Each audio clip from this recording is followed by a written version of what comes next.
तो हेलो, नमस्ते, अस्सलाम वालेकुम और सारे देवी देवताओं की जय। हो सकता है ये मैसेज पढ़ने के बाद आप लोग को डाउट हो रहा हो कि यार ये तो करीम भाई, जब भी सपने में लोग पितरों के बारे में देखते तो वो चैरिटी करने के लिए बोलते। और देवता दर्शन के बारे में अगर सपने में देवता दर्शन दिखते तो जिस देवता के दर्शन होते तो करीम भाई बताते कि उस देवता के लिए या तो हवन कर लो या उसके मंदिर में कोई चीज चढ़ा दो। ऐसा है। और ये तो शिव जी के दर्शन है। तो करीम भाई ने ऐसा क्यों बोला? तो सब लोग, आप लोगों को सीखने के लिए एक मैं बात बताता हूँ। जब आप स्क्रिप्चर्स पढ़ोगे ना, चाहे विष्णु भगवान, शिव जी के और भगवत गीता वगैरह वगैरह, उसमें भगवान का एक रोल बताया गया है। जब आपकी दृष्टि खुल जाती है और आप देव दर्शन, लोक दर्शन सब करना शुरू कर देते हो, तो पहले तो सब कुछ चमत्कार, कलरफुल, ब्राइट, एकदम ज्वेलरी और वगैरह वगैरह दिखाई देता है। तो जो आप जिसको देख के अट्रैक्ट होते हो, और फिर बाद में थोड़े साधु टाइप के लोग दिखते हैं जिसके पास सारे बादशाह, जैसे शिव जी के दर्शन करने जो आते हैं तो सारे देवता सोने के मुकुट में और फुल ज्वेलरी और फुल बंठन के रहते हैं, मगर शिव जी का रूप वैसा नहीं है। शिव जी तो गरीब फकीर जैसे बैठे हुए रहते हैं। तो तब आपको उसकी महिमा समझ में आती है कि जो बंठन, सजावट और एकदम ज्वेलरी और एकदम टकाटक में आए तो जरूरी नहीं हो बहुत ज्यादा पावरफुल हो। ऐसा है। तो उसके बाद में भगवान की एक लीला है। जो लोग ये चीज को, अभी मेरे को पता नहीं मैं इतना सिंपल तरीके से एक्सप्लेन कर पाऊंगा कि नहीं, लेकिन जो उस स्थान पे पहुंच गया है, जो ईश्वर की लीला को बहुत अच्छी तरीके से समझ में आ सकता है, जब वो ये देख लेता है कि हर आत्मा सारे जन्म लेके भी सबको अपने शिव तत्व तक जाना है, तो जरूरी नहीं कि आप सपने में या दर्शन में जो शिव जी को देख रहे हो तो वो आपके सुप्रीम शिव है। समझ रहे हो? और उनको ये भी पता है कि वो भी शिव का एक तत्व है, लेकिन वो शिव नहीं है। जैसे वही समंदर की एक बूंद है, लेकिन वो समंदर नहीं है। आपने उसको समंदर समझ लिया, क्योंकि आपका स्वरूप उस बूंद के सामने करोड़ों गुना छोटा है। तो बूंद भी आपको अर्थ जितनी दिखाई दे रही, क्योंकि आपका स्वरूप छोटा है। जब आपका स्वरूप बड़ा हो जाएगा तो आपको दिखाई देगा ये बूंद है, ये एक गिलास पानी, एक बाल्टी पानी, एक टैंकर का पानी, एक नदी है, तालाब है, समंदर है। वो आप डिफ्रेंशिएट कर पाओगे। वो देखने के लिए आपको उससे ऊंचा उठना पड़ता है, तब आपको वो क्लैरिटी दिखाई देगी, विजन दिखाई देगा। तो उसी की तरह बहुत सारे लोग ऐसे हैं, जो लोग जाप ध्यान करते या जो लोग पितरों को पूजते, तो वो पितर देवता स्वरूप हो जाते हैं। मैंने कई बार बताया, कोई हनुमान जी की भक्ति करता है, शिव की भक्ति करता है, कोई पीर को पूजता है, तो उनका स्थान वैसा दिखाई देता है।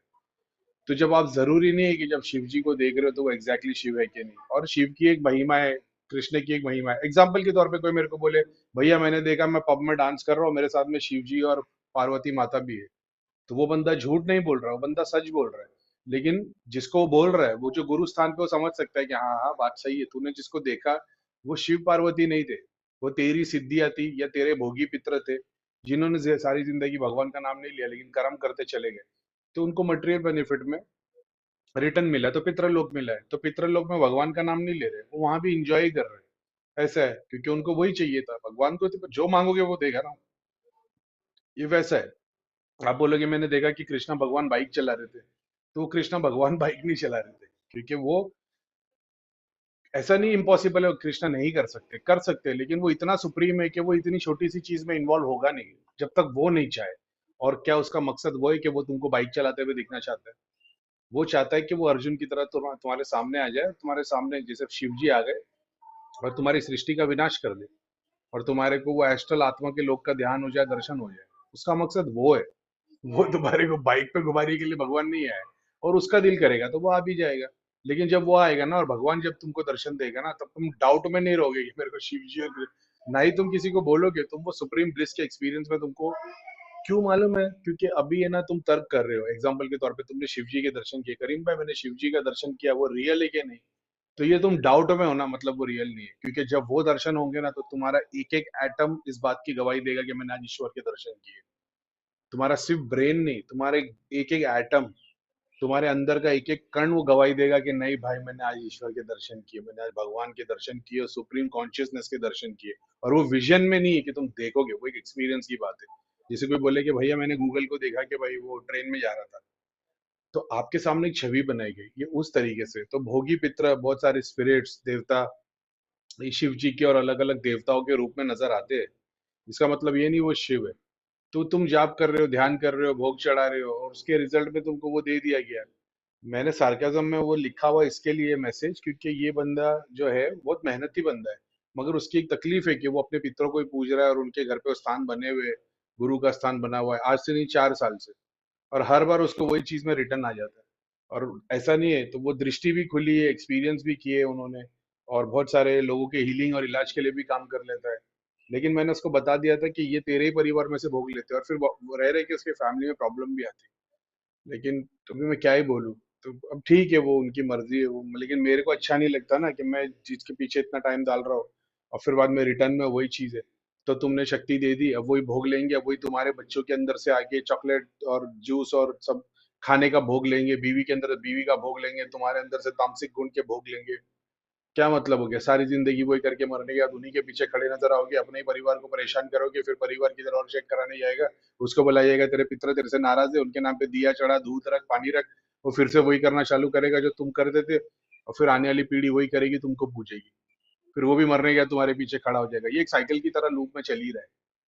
तो जरूरी नहीं देवता के दर्शन कर रहे हो तो ये शिव जी नहीं है। शिव जी होते तो शिव का ज्ञान देते, ब्रह्म का ज्ञान देते, ओम का मतलब बताते, समझ रहे हो, बीज मंत्र बताते, आशीर्वाद देते, आशीर्वाद में तुम्हारे सारे चक्र खोल देते, चक्रों का ज्ञान दिख जाता है। ऐसा नहीं बस विजन में दिख रहा चक्र फूल की तरह खुल रहे, सारे चक्रों का साक्षात ज्ञान मिल जाता। तो तुमको उसकी सुपर कॉन्शियसनेस, कॉन्शियसनेस की, मल्टीपल कॉन्शियसनेस की नॉलेज मिलती। ऐसा होता है शिव का आशीर्वाद। ऐसा नहीं शिव जी आके ब्लू कलर की लाइट में बैठे हुए हाथ ऊपर किए तो उनके हाथ से ब्लू कलर की रेस निकल रही तुम्हारे ऊपर है। तो क्या करीम भाई ऐसा नहीं होता? होता है, लेकिन जो शिव की बात कर रहे हो, शंकर अलग है, शिव अलग है, महाशिव अलग है, परम शिव अलग है, ऐसी बात है। तो जब तुम देख रहे हो कि कृष्णा बाइक चला रहे, गाड़ी में घूम रहे, तुम्हारे साथ में कहीं पे है, शिव जी एक ऐसा रूप दिखा रहे जो कभी पुराणों में या किसी किताब में इसका वर्णन नहीं है, तो इसका मतलब ये नहीं कि वो उससे लिमिटेड है।